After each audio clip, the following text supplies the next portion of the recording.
ដោយដៃស្រីល្អគ្មានខ្នាយដេកកាយទៀងថ្មខ្មៅឡងកកជីវិតខកគេជួបគុកទ្រាំបានមិនតូចចិត្តទេ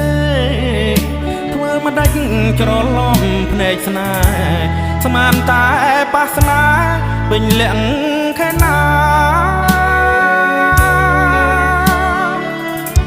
តែ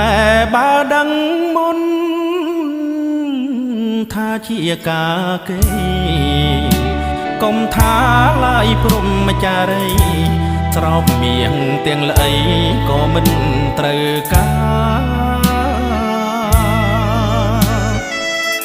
ស្ដាយសាច់មួយដុំផ្ញើចំមាត់ខ្លាចចិត្ត